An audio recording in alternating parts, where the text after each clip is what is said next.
Bismillahirrahmanirrahim. Assalamualaikum warahmatullahi wabarakatuh. Waalaikumsalam warahmatullahi wabarakatuh. Yang terhormat Pak Muji Santoso dan peserta adminnya, yang terhormat Pak Irwan Iskandar dan Bapak Ibu serta Muji Santoso Planning and Consulting. Hari ini materinya sangat bagus terkait penyusunan HPS konstruksi secara presisi, dan juga akan disampaikan oleh Master ini Pak Irwan Iskandar dari Biro PBJ Kaltim.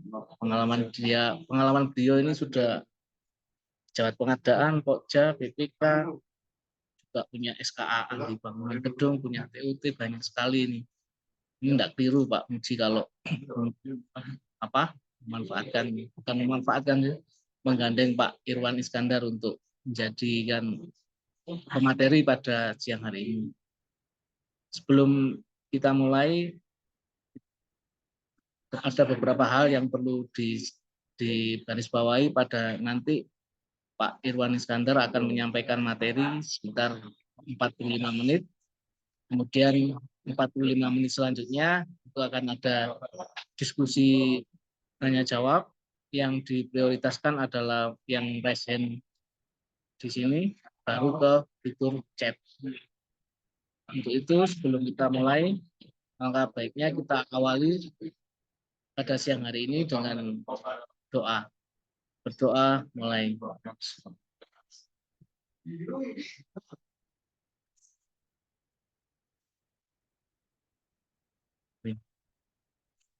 Kami persilakan Pak Irwan Iskandar untuk menyampaikan materinya. Monggo, Pak Ir. Ya, Silakan. ya, terima kasih Pak Pardon atas memoderatorkan acara hari ini. Assalamualaikum warahmatullahi wabarakatuh. Selamat siang menjelang sore. Yang terhormat Pak Muji Santosa, yang terhormat juga Pak Muklis selaku adminnya Muji Santosa Training Center, terus Pak Pardon sebagai moderator, dan kabak saya Nurul Aini harus disapa, dan teman-teman semua yang sedang nonton bareng, dan para peserta Muji Santosa Training Consulting. Izinkan saya hari ini menjadi narasumber, padahal saya belum pernah jadi narasumber. Izinkan saya share screen.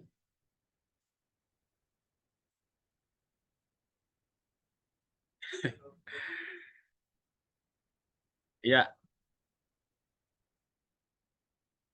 Pak, Ini kelihatan ya Pak ya? Iya, sudah.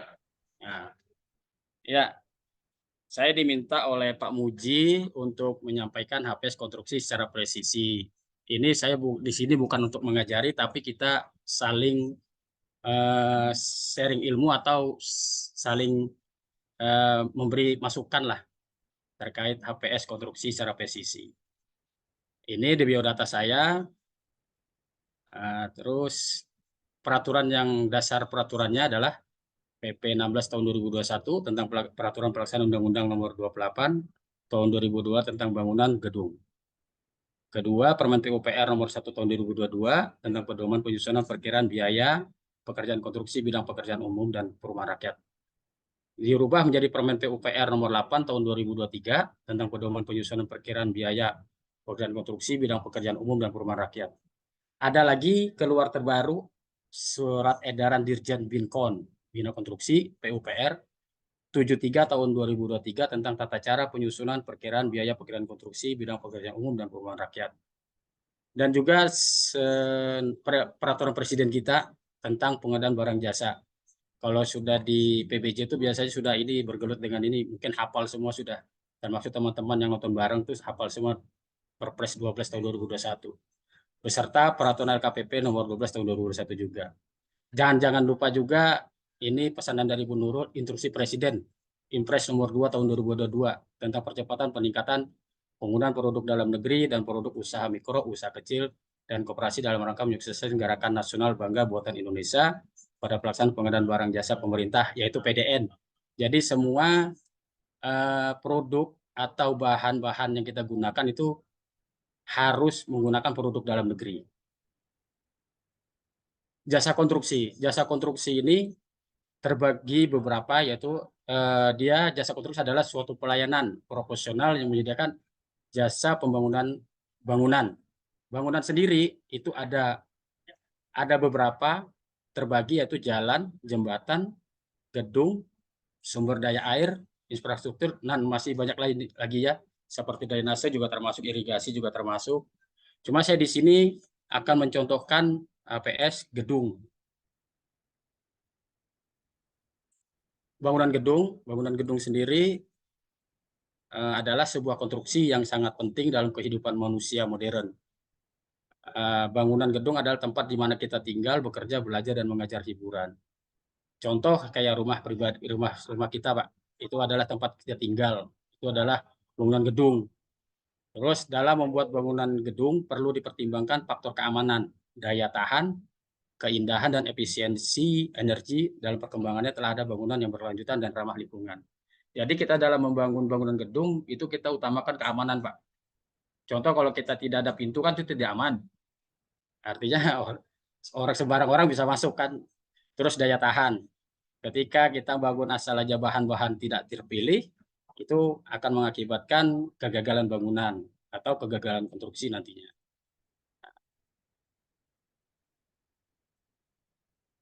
Untuk pembangunan gedung itu kita membutuhkan dua keahlian, yaitu sipil dan arsitektur. Sipil sendiri adalah ilmu terapan yang mencakup teknologi merancang, membangun, dan memelihara serta memperbaiki bangunan. Di dalam bangunan gedung itu atau bangunan rumah itu di dalamnya ada pekerjaan sipil. Salah satunya adalah kolom, slop, fondasi, dan ring balok.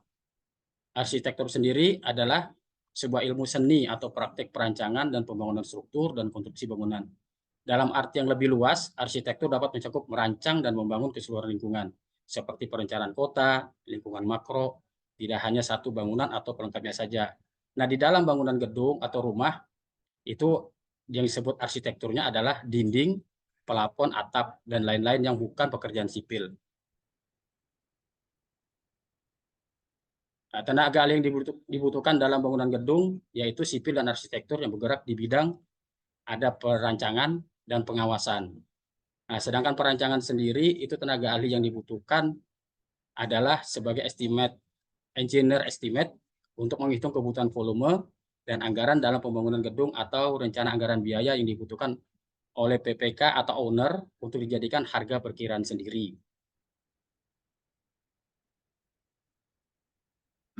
Selanjutnya tugas PPK, Pak. Tugas Bapak Ibu ya. Tugas PPK sesuai dengan Perpres nomor 12 tahun 2021 itu menyusun perencanaan pengadaan, melaksanakan konsolidasi pengadaan barang jasa, terus menetapkan spesifikasi atau kerangka acuan kerja, menetapkan rancangan kontrak. Nah, mungkin kita semua sudah tahu tugas PPK sampai mana, dan salah satunya adalah menetapkan HPS. Nah, bagaimana cara PPK untuk menyusun dan menetapkan HPS? Tujuan utama PPK menyusun HPS adalah mampu menyusun harga pikiran sendiri pada pengadaan barang jasa melalui analisis pasar. Jadi sebelum menyusun, PPK harusnya sudah menganalisis pasar, apakah pekerjaan nanti itu material yang tersedia di pasar ada apa tidak. Tujuan khususnya menetapkan tujuan prioritas analisis pasar meliputi kegiatan menetapkan tujuan analisis pasar, menetapkan prioritas analisis pasar. Kedua, melakukan analisis pasar meliputi kegiatan menyusun rencana kegiatan analisis pasar berdasarkan tahapan kegiatan analisis pasar, menganalisa kondisi pasar, menyusun alternatif harga dan produk yang memenuhi spesifikasi teknis. Dan sebenarnya di nomor 2 ini harusnya juga ada kita cari yang ber-PDN, produk dalam negeri. Yang ketiga, menetapkan harga perkiraan meliputi kegiatan mengidentifikasi harga satuan sebagai bagian dari harga perkiraan, menyusun harga perkiraan. Nah, strategi menyusun APS, mencari sumber secara global. Jadi kita cari dulu keseluruhan, terus mengidentifikasi ulang pasar yang disasar, terus mengembangkan penyedia lain, pengembangan penyedia lain. Jadi ketika sudah kita melakukan analisis pasar, kita cari artinya cari toko lain lah, jangan toko-toko itu aja yang kita cari. Terus mendapatkan informasi produk dalam negeri, meningkatkan ketergantungan yang saling menguntungkan, mendapatkan informasi yang lebih baik atas pemasok, menggali reputasi pemasok, negosiasi variabel non harga. Jadi kita lakukan negosiasi juga Bapak Ibu ya, dalam kita menganalisis pasar atau mencari harga di pasaran. Analisis pasar, pemahaman yang mudah mengenai pasar sangat diperlukan baik untuk penjual maupun pembeli. Organisasi dihadapkan kepada adanya ketidakpastian akibat perubahan dan dinamika pasar, di mana bias mendapatkan barang dan jasa sebagai bahan baku produksi atau kegiatan dan menjual produk atau jasanya. Salah satu faktor penentu keberhasilan itu adalah kemauan dan kemampuan organisasi atau perusahaan untuk mengantisipasi, menerima dan beradaptasi dengan perubahan, termasuk diantaranya adalah perubahan pasar. Nah, ini analisa pasar bagi pembeli itu 3 pertanyaan sebenarnya. What and how much to buy? Nah, apa dan berapa banyak yang harus dibeli? Nah, jadi kita punya anggaran berapa banyak sih yang kita harus beli. Nah, terus where to buy? Di mana kita biasa membeli? Nah, jangan di situ-situ aja kita membeli. Kalau bisa cari di lain dan harga yang bersaing. When and how to buy? Kapan dan bagaimana cara membelinya? Kapan kita akan membeli dan bagaimana cara membelinya? Nah, analisis pasar membantu organisasi untuk lebih memahami tentang produk-produk apa saja sih yang tersedia yang dapat memenuhi kebutuhan. Nah, siapa sajakah produsennya, terus siapa saja pembeli dan atau konsumennya, bagaimana kondisi persaingan yang ada di pasar, jenis saluran-saluran distribusi yang berbeda dalam pasar, berbagai tingkat harga yang ada di pasar, serta bagaimana harga tersebut ditentukan. Nah, ini produk-produk apa saja yang tersedia yang kita butuhkan. Nah, penyusunan anggaran tidak tepat dapat mengakibatkan beberapa keadaan sebagai berikut. Nah, bila perkiraan biaya pekerjaan ditetapkan terlalu rendah, maka besar kemungkinan proses pelaksanaan pengadaan pada tahap pemilihan akan mengalami kegagalan karena tidak ada penyedia yang mau rugi dengan menawarkan barang atau jasa sesuai spesifikasi yang diminta. Jadi kita serba salah juga apabila kita kerendahan, nanti penyedia tidak ada yang mau membeli atau menawar. Nah, seperti itu. Bila penetapan biaya pekerjaan terlalu tinggi, akan menimbulkan biaya kesempatan atau opportunity cost, mengingat terbatasnya sumber dana di tengah jumlah kebutuhan yang tak terbatas. Kebutuhan program dan kegiatan lain yang sangat dibutuhkan mungkin tidak mendapat alokasi sumber dana akibat markup. Nah, ini yang kita biasa kita dengar nih kalau sudah ada kita dipanggil auditor atau teman-teman penegak hukum, pasti ini yang dicari markup-nya. HPS-nya tuh tinggi betul, jadi markup itu. Nah, terus dan dapat berakibat pada penawaran di bawah dari 80% HPS. Dan kita sebagai Pokja akan melakukan kewajaran harga di sini yang akan terjadinya apabila HPS itu terlalu tinggi. Apabila HPS yang ditetapkan terlalu rendah, besar kemungkinan pengadaan mengalami kegagalan karena penawaran penyedia berada di atas HPS sehingga tidak ada dapat ditetapkan sebagai pemenang. Nah, ini terus apabila HPS yang ditetapkan terlalu tinggi, terdapat kemungkinan terjadinya kerugian negara. Apabila pihak berwenang menentukan adanya perbuatan melawan hukum, baik yang disengaja maupun tidak. Tuduhan adanya penggelembungan harga atau markup sangat mungkin terbukti bila HPS yang ditetapkan melebihi harga pasar tanpa ada penjelasan dipertanggungjawabkan dan dapat berakibat pada penawaran di bawah dari 80%. Jadi kita menentukan HPS ini serba salah Bapak Ibu. Kita kerendahan akan mengalami kegagalan dalam pemilihan, terus ketinggian dianggap markup, dan juga akan terjadi penawaran di bawah dari 80% dan Pokja harus melakukan kewajaran harga. Persiapan kegiatan analisis pasar, mengidentifikasi dulu secara jelas tujuan dan elemen analisis pasar, terus mengidentifikasi sumber-sumber data dan informasi yang potensial menentukan model analisis pasar. Terus menguraikan kegiatan kunci serta menyusun jadwal untuk menyelesaikan analisis pasar. Mengidentifikasi sumber daya yang diperlukan untuk mendukung analisis. Nah, ini contohnya Bapak Ibu analisis pasar pembangunan gedung. Penyusunan RKA dulu, terus rencana luas bangunan, masuk ke perencanaan pengawasan konstruksi biaya umum. Penyusunan HPS. Nah, ini penyusunan HPS, perencanaan bahan, upah, alat. itu volume dan harga satuan. Nanti di sini saya akan tunjukkan file Excel yang sudah terkoneksi semua dari perhitungan volumenya sampai dengan harga satuannya. Tahap kegiatan analisa pasar, mendapatkan informasi pasar, yaitu jenis data, kita cari datanya, data primer dan data sekunder. Sumber datanya, data internal atau eksternal. Terus cara perolehan datanya, kita bisa meminta permintaan formal atas informasi.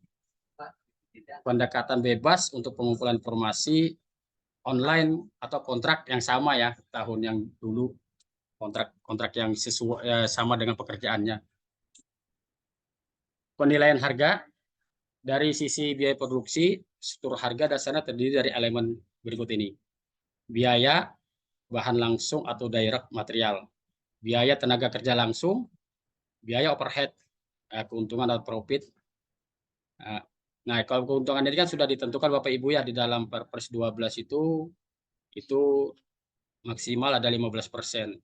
Nah, meski batas maksimum perhitungan keuntungan dalam HPS ada 15%, penyedia tidak dinyatakan tidak boleh memperoleh keuntungan di atas 15%.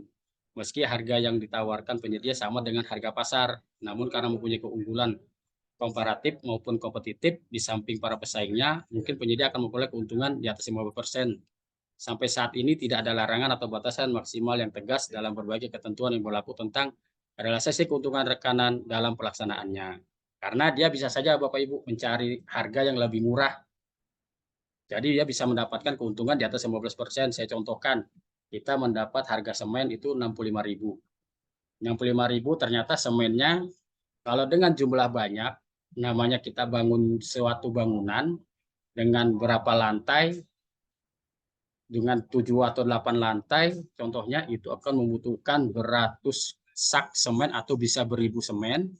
Dengan harga 65.000 itu bisa kita beli di bawah daripada 65.000. Kita minta diskon dengan toko, ini saya sekian ribu nih, kita rekap ini semen ini, sekian ribu sak, bisa nggak harganya turun? Nah, kalau dia nggak bisa turun, nggak mungkin, karena dia sudah mendapat keuntungan dari 65.000 itu. Nah, pasti diturunkannya.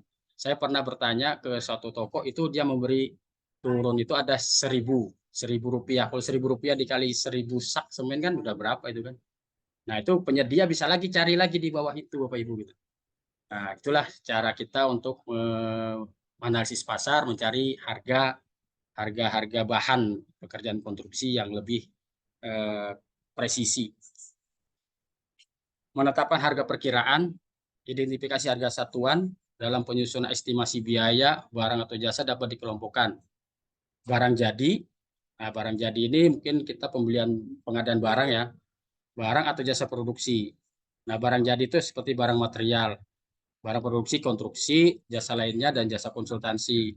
Itu membutuhkan material, peralatan, dan tenaga kerja. Jadi ada barang produksi itu harus artinya ada beberapa yang ada proses barang yang dilakukan. Kalau barang jadi, kita tinggal beli kayak mobil ambulan itu. Nah, itu sudah barang jadi. Identifikasi harga satuan tahap penyusunan anggaran. Komponen biaya utama pendukung, biaya untuk memastikan output pengadaan berfungsi secara efektif yang meliputi biaya pemasangan dan instalasi, pengujian dan pengetesan. Biaya yang terkait organisasi pengadaan yang meliputi honor tim pendukung serta tim ahli.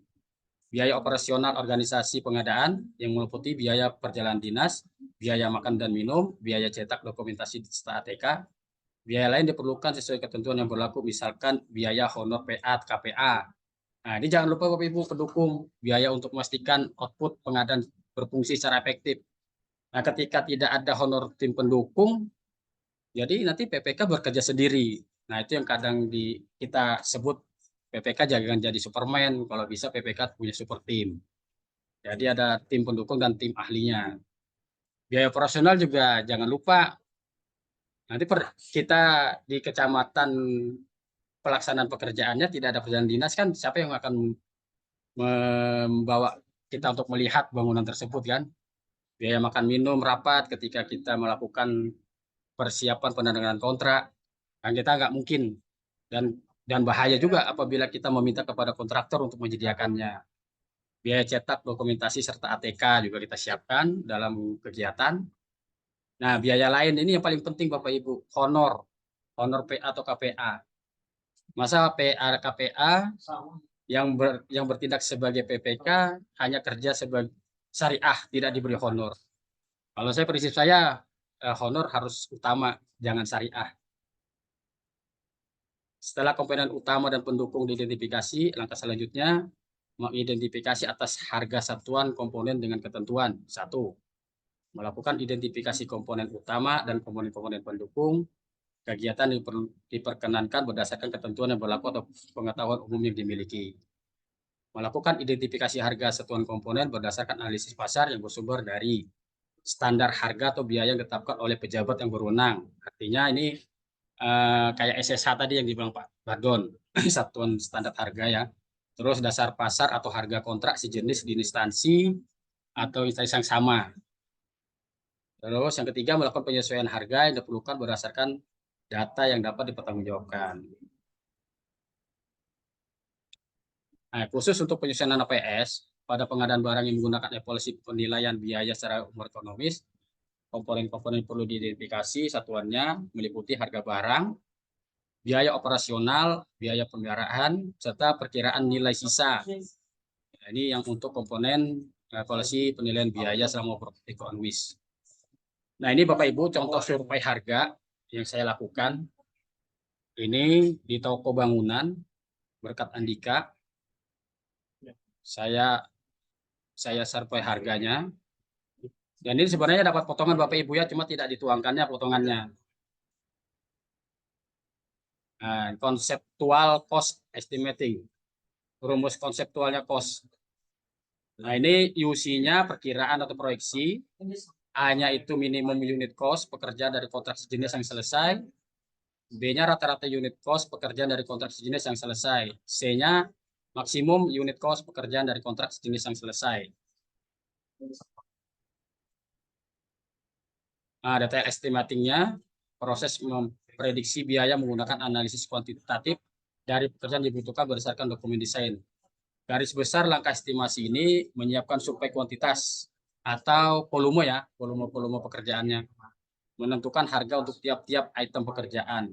Memperhitungkan, terus bila melihat best practice-nya pengadaan dari berbagai literatur, pada prinsipnya tidak ada batasan yang baku mengenai nilai maksimal jumlah overhead maupun jumlah keuntungan yang dapat ditambahkan ke dalam perkiraan harga. Tapi di dalam peraturan AKPP menyebutkan batas maksimal keuntungan dan biaya overhead yang dianggap wajar bagi penyedia, yaitu 15%. Jadi kita sebagai PPK itu hanya bisa menyediakan keuntungan itu 15%.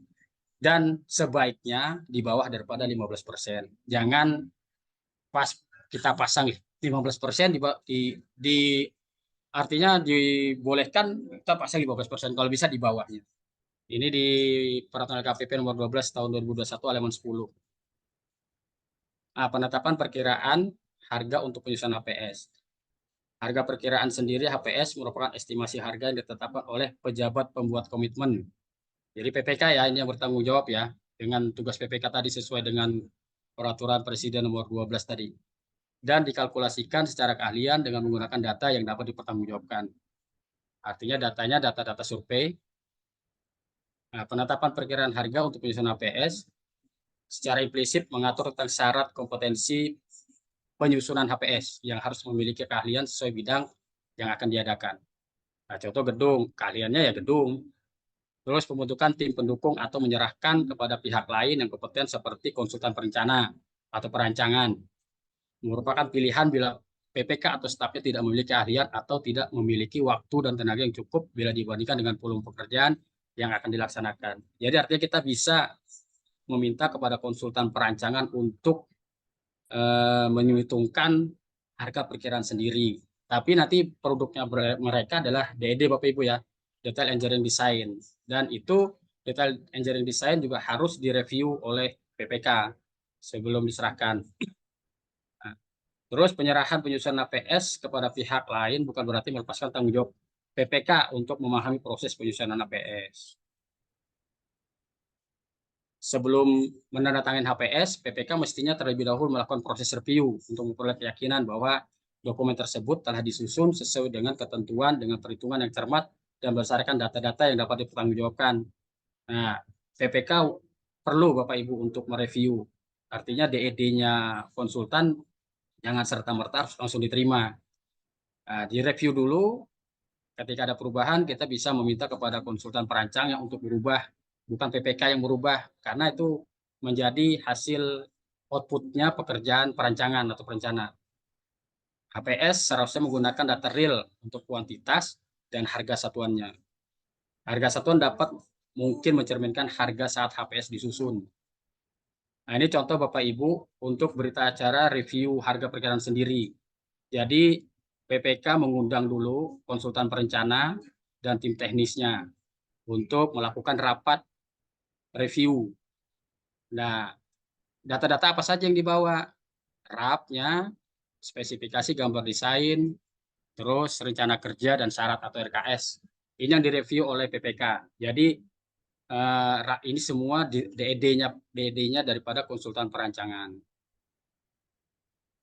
Nah, ini berita acara reviewnya, hasil perancangan, apakah diterima sesuai sudah hasilnya atau tidak. Nah, PPK tim teknisnya semua menandatangani. Nah, di sini ada kesesuaian data, dilihat sesuai atau tidak, RAP-nya dengan gambar, dengan spesifikasi yang akan dilaksanakan dengan rencana kerja dan syarat. Ini saling keterkaitan Bapak Ibu ya. Ketika spesifikasinya menggunakan semen Tonasa, ternyata RAP-nya Tonasa di pasaran harganya 65.000. Nah, ternyata di RAP-nya menggunakan yang lebih daripada Tonasa 75.000, kan tidak sama kan? Atau di bawah daripada Tonasa 45.000. Nah, itu kan tidak sesuai. Penetapan perkiraan harga untuk penyusunan APS. PPK menyusun APS berdasarkan pada hasil perkiraan biaya atau rencana anggaran biaya yang telah disusun pada tahap perancangan pengadaan. Perencanaan pengadaan.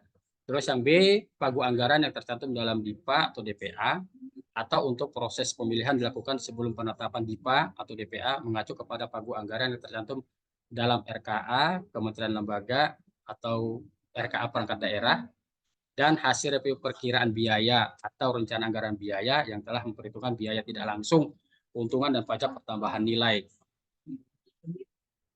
Penetapan perkiraan harga untuk penyusunan APS, PPK menyusun APS berdasar yang tadi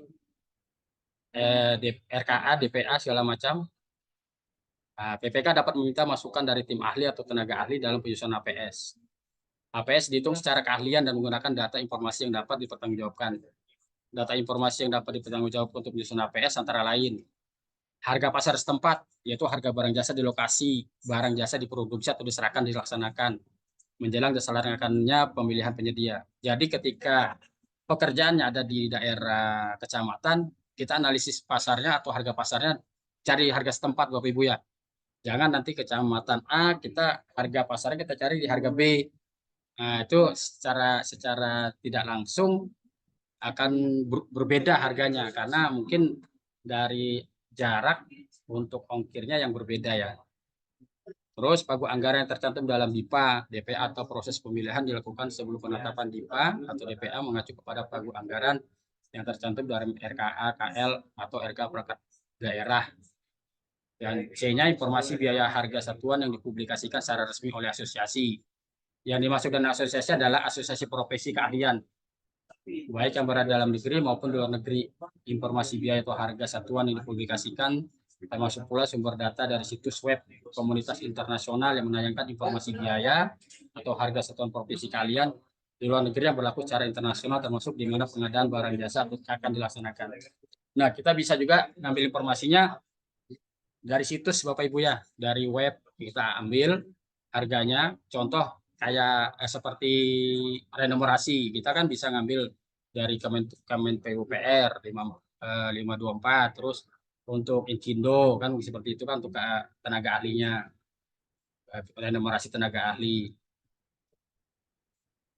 Yang D, daftar harga atau biaya tarif barang atau jasa setelah dikurangi rabat atau potongan harga apabila ada yang dikeluarkan oleh pabrikan, distributor, agen, atau pelaku usaha dengan memperhatikan masa berlaku potongan harga dari pabrikan atau distributor atau agen pelaku usaha tersebut.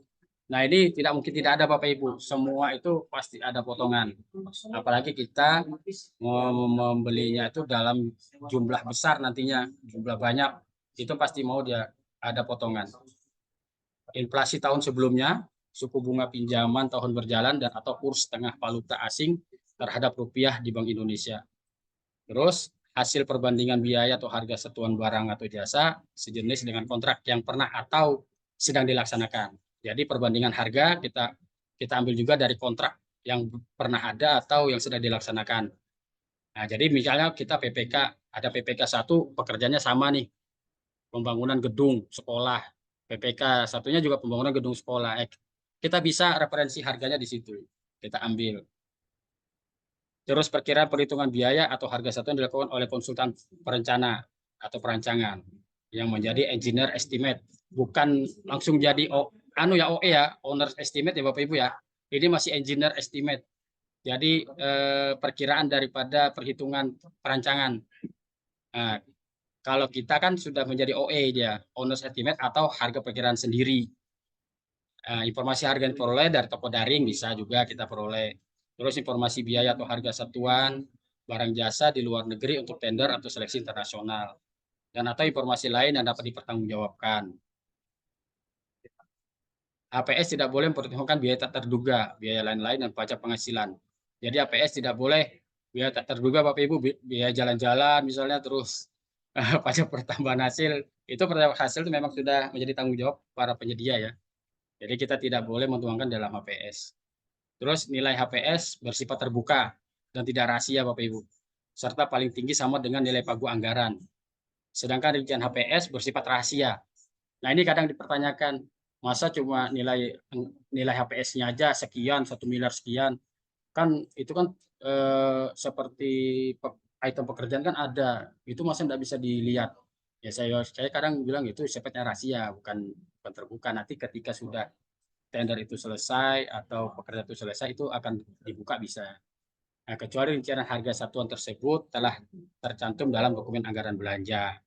Kan di DPA biasanya ada tuh Bapak Ibu, pekerjaan untuk pasangan dinding ada batanya, ada semennya, ada ini tuh tercantum dalam anggaran belanja. Terus perhitungan APS untuk tender pekerjaan konstruksi dapat berdasarkan hasil perhitungan biaya yang dilakukan oleh konsultan perancang berdasarkan DED-nya ya. Harus perhitungan APS dalam perhitungan keuntungan dan biaya tidak langsung untuk pekerjaan konstruksi paling banyak 15%. Nah, ini rapat penyusunan harga perkiraan sendiri Bapak Ibu, contoh berita caranya. Jadi dulu saya jadi PPK, setiap saya menyusun APS, itu saya membuat berita acara penyusunan. Jadi di sini saya mendapat sumber data itu dari mana. Ini kebetulan saya dari konsultan perencana. Jadi EE-nya berapa, pagu anggarannya berapa. Nah, ini daftar hadirnya juga. Jadi saya panggil dulu rapat review. Setelah review selesai, terus sudah saya terima, saya membuat berita acara penyusunan owner estimate atau APS. Nah, ini setelah saya melakukan penyusunan APS, saya melakukan penetapan harga perkiraan sendiri. Jadi saya tetapkan Bapak Ibu. Jadi saya bisa tahu tanggal saya tetapkan untuk HPS ini tanggal berapa, ketika nanti melebihi daripada 24 hari itu akan saya rubah untuk penetapan HPS. Jadi saya tahu tanggalnya tanggal berapa. Seperti itu. Nah, ini saya contoh suratnya, surat penetapannya seperti ini saya. Dan ini contoh perhitungan gedungnya Bapak Ibu. Saya contohkan gedung ukuran 8x6. Ini ada di Excel, sudah saya rumus semua, sudah saya sinkronkan antara volume, HPS, ASAP, dan bobot pekerjaannya. Nah, sini contoh rencana anggaran biayanya, dan sekian. Oke, saya contohkan ini ya, Pak Pardon. Saya contohkan nih Pak Pardon. Yang untuk izin Pak Pardon. Iya, saya lihat, iya, yang untuk perhitungannya. Nah, ini Bapak Ibu. Di sini ada volume. Pekerjaan ini adalah bangunan ukuran 8x6 saja. Nah, di sini ketika saya rubah ukurannya, di sini 6, saya contohkan ini jadi 8 kali 8. Ini kelihatan Pak Pardonnya? Kelihatan, kelihatan Pak. Nah, saya rubah ini panjangnya 8, ini lebarnya 6. Ketika saya rubah 8 juga, ini langsung berubah Bapak Ibu. Secara otomatis. Jadi volume-volume yang ada di sini juga berubah volume-volumenya. Nah, contohkan pembersihan lahan, saya contohkan ini 20 kali 10. Saya contohkan 20 kali 20. Di sini volumenya yang ada 200, ini nanti akan berubah menjadi 400 Bapak Ibu. Nah, di sini di rapnya juga 400. Jadi sudah terintegrasi semua, sudah connect semua. Dan tidak lupa juga saya di sini masukkan untuk pekerjaan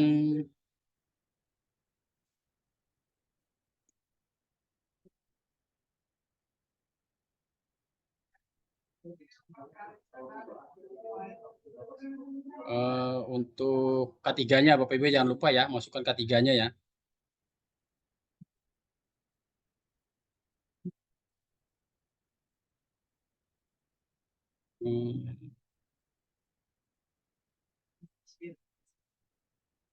Nah, ini harganya Bapak Ibu.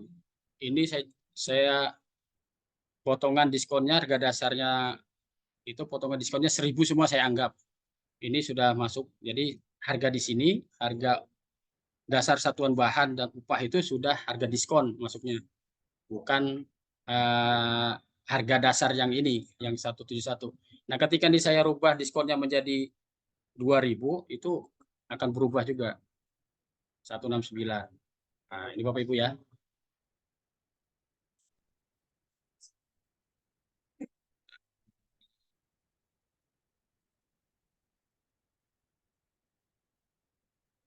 Ya mungkin itu aja Pak Pardon. Silakan Pak Pardon. Sekian dari saya. Assalamualaikum warahmatullahi wabarakatuh. Waalaikumsalam warahmatullahi wabarakatuh.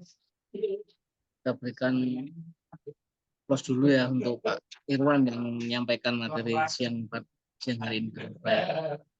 Tadi disampaikan Pak Irwan adalah HPS itu penyusunan HPS itu dihitung secara keahlian. Jadi Bapak Ibu PPK itu meskipun bisa sendiri ya paling enggak dibantu oleh tim pendukung, tim teknis atau tim ahli sesuai paparan yang disampaikan Pak Irwan tadi. Dan juga untuk yang terbaru ini untuk penyusunan HPS konstruksi disampaikan Pak Irwan tadi adalah menggunakan Permen PU 8 tahun 2023. Di situ juga ada SE-nya tadi, SE dirjennya. Mungkin itu selanjutnya kita bisa untuk diskusi, mungkin ada yang raise hand pada siang hari ini. Belum ada yang raise hand, ini ada yang di kolom chat ya.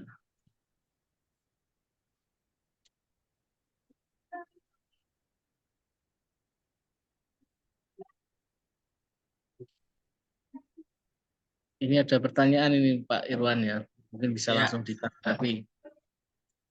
Apakah perencanaan dari kontraktor bisa jadi acuan HPS? Ini kok kontraktor ini? Mungkin yang dimaksud ini Bu Widya ada. Bu Widya mungkin bisa open mic.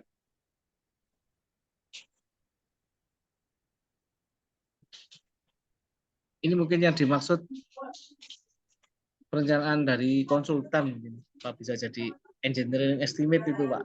Mungkin yang dimaksud EE. Silakan Ya. Pak Irwan ditanggapi. Ya kalau ketika perencana dari konsultan perencanaan itu dapat digunakan atau dijadikan HPS Pak tapi kita harus review dulu Pak, Bapak Ibu ya. Jadi review dulu hasil perencanaan itu, jangan langsung terima. Kita periksa kembali dengan dibantu oleh tim ahli atau tim teknis. Apakah sudah benar perhitungan terhadap kuantitas, terus terhadap daripada spesifikasinya dan bahan yang digunakan. Nah, ketika berbeda ya kita minta rubah kembali kepada mereka perencanaan. Karena bukan apa, nanti antara spesifikasi dengan bahan yang diminta itu tidak sesuai, tidak sinkron gitu. Nah, seperti itu. Kalau kontraktor Pak, ngapain kita terima dari kontraktor kan gitu, PPS ya. Iya. Nah, ini berarti mengatur PPK kontraktornya. Ya ini makanya saya klarifikasi dulu, clear dulu. APS-nya bocor berarti Pak. Enggak, kadang enggak bocor Pak, memang dibuatkan oleh kontraktor. Iya.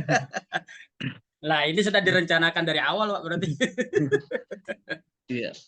Iya. Mungkin nanti kalau ada Bu Widya. Jadi prinsipnya dari jawaban Pak Irwan ini direview dulu, kalau udah sesuai mungkin bisa diupdate lah. Sampai kan umur HPS itu kan 28 hari. Benar. Ya, bisa diupdate surveinya terkait harga satuan bahannya. Selanjutnya Iya. ini ada yang resen Pak. Ini ada Pak Sudirman. Silakan, dari mana Pak? Nama dan pertanyaannya. Silakan Pak Sudirman. Yuk, Bapak Don, Iwan. Ya, Ya. ya, silakan Pak. Siapa? Kedengaran ya Pak suara saya? Dengar Pak. Dengaran Pak. Yuk, makasih Pak atas kesempatan yang diberikan. Makasih Pak Irwan. Saya dari tadi menyimak ini, kalau prakteknya semua seperti ini, semua aman lah kita sebenarnya Pak Irwan ya. Saya lihat cukup bagus Pak kalau ini udah dipraktekkan betul-betul dan kita pastikan bahwa survei sudah sesuai dengan teori HPS lah. Mungkin izin Pak Irwan, Pak Pardon, saya Pak Sudirman dari UKPBJ Ketapang, Kalimantan Barat, Pak Irwan. Mungkin Ya. kita dekat-dekat, tapi lebih dekat ke Jakarta Pak ya, kita sama-sama Kaltim dengan Kaltim. Ya, izin Pak Pardon, Pak Irwan. Yang pertama menjadi pertanyaan saya seringkali tadi di pengantar saya menyimak terus Pak Irwan, cukup bagus. Yang pertama Pak, yang ingin saya tanyakan mungkin nanti lari-larinya juga ke HPS dan semangat untuk menyusun HPS lah ya. Yang pertama kalau terkait bahasanya saya bungkus dengan biaya pendukung lah Pak ya. Biaya pendukung tadi Bapak utarakan rasa-rasanya sebenarnya seperti itulah biaya pendukung yang harus disediakan. Saya izin bertanya Pak, kalau di Kaltim teman-teman atau katakanlah dia selaku PA, kalau KPA rasanya ada diatur di Perpres ya Pak ya. Tapi kalau PA kebetulan kami di Ketapang honornya nggak ada itu Pak. Kemudian tim teknis juga nggak tersedia dan tim ahli gitu. Jadi ini apakah karena memang kami tidak menguraikan atau memang secara aturan yang lebih tinggi, apakah ini masih diperkenankan? Karena sekali lagi mohon maaf Pak Irwan, selalu dibungkus dalam bahasa kan sudah ada tukin gitu Pak. Semua selalu sudah ada tukin gitu. Itu menjadi senjata sehingga teman-teman ya sampai hari ini boleh dikatakan untuk Kabupaten Ketapang dengan adanya persyaratan minimal PPK TPC ini pada tepuk tangan Pak. Nggak ada yang mau jadi PPK sekarang, akhirnya jadi ditunjuk kepala bidang untuk didelegasikan oleh PA jadi selaku KPA. Itu mungkin yang pertama Pak. Jadi bagaimana ketentuan biaya-biaya pendukung mungkin boleh di-share ke kami Pak, sekedar perbandingan saja sebenarnya. Untuk biaya-biaya pendukung termasuk tadi yang kita rasakan tim teknis dan tim ahli. Karena sangat dirasakan bagi OPD-OPD yang tidak ahli dalam konstruksi, katakanlah karena memang bukan bidangnya Pak ya. Ketika umpamanya kita di Dinas Pemuda dan Olahraga contoh, kami membangun indoor stadium untuk olahraga, tim tenis pun tidak dianggarkan, konsultan perancangnya juga tidak dianggarkan, yang ada hanya muncul hanya fisiknya Pak. Akhirnya kita sangat terkendala dan saya katakan ya ketika risiko itu teman-teman tidak kompeten, siapa yang harus mengerjakan? Jadi sampai hari ini pokoknya contohnya itu masih kita agak terpending Pak. Yang kedua Pak Iwan, mohon izin, kalau di Kaltim seperti apa Pak? Apakah memang dalam satu komponen usulan fisik konstruksi selalu ada biaya perancangan, fisiknya udah pastilah ya, dengan biaya pengawasan. Kalau kita di sini kadang-kadang biaya perancangannya, kalau di dinas teknis mungkin dia dengan cara tim teknis yang di OPD-nya, dalam hal ini namanya dinas PUTR dengan Perkim. Tapi kalau di dinas-dinas lain ini menjadi satu kendala, Pak. Saya dapat arahan dari teman-teman di grup sebelah. Ada daerah yang agak saklek, Pak, ketika umpamanya biaya perancangannya nggak ada, dengan biaya pengawasannya nggak ada, itu mereka nggak mau melaksanakan. Jadi kalau di Kaltim seperti apa, Pak? Kira-kira arah kebijakan yang diterapkan. Yang ketiga, yang terakhir, Pak Irwan. Pak Irwan kan juga samalah mungkin posisinya dengan kami di KPBJ, Pak ya. Dari cerita Bapak tadi, kalau Bapak waktu PPK sudah melaksanakan seperti itu, saya juga sangat salut dan angkat tangan. Yang menjadi masalah Pak di kami, mungkin ini saya terus terang saja, supaya mungkin memang perbaikan ke depan langkah-langkah apa yang harus kami lakukan. Contoh saja,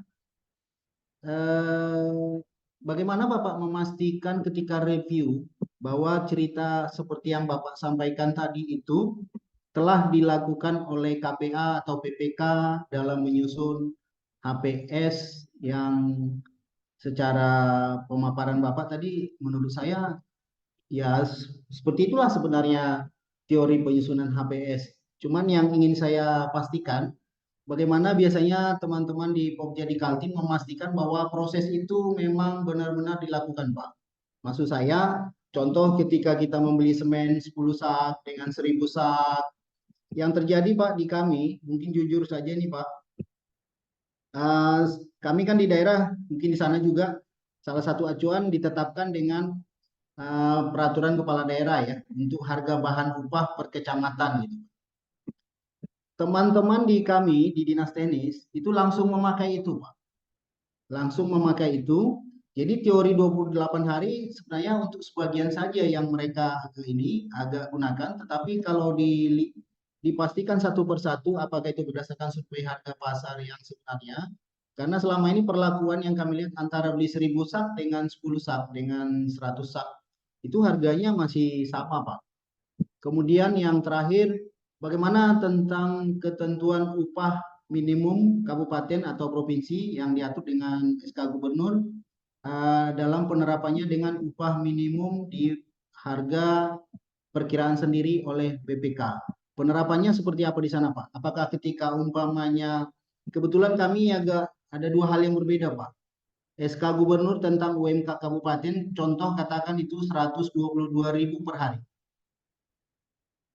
Tetapi di peraturan kepala daerah tentang harga bahan dan upah, itu ditetapkan 107, Pak. Jadi memang ada kami lihat nih yang tidak matching antara UMK yang notabene itu memang akhir Januari ya kalau tidak salah di Januari, tapi harga satuan bahan dan upah itu ditetapkan pada posisi November atau awal Desember tahun sebelumnya Pak, ketika mau menyusun rencana-rencana anggaran biaya. Kalau memang untuk penyusunan EE saya pikir sudah betul Pak ya, tapi kalau untuk penyusunan HPS sesuai dengan konteks kita hari ini, kami mohon pencerahan dari Pak Irwan Lam. Mungkin itu Pak Pardon, sudah banyak pertanyaan dari kami dengan Pak Irwan. Terima kasih sekali lagi atas kesempatan yang diberikan.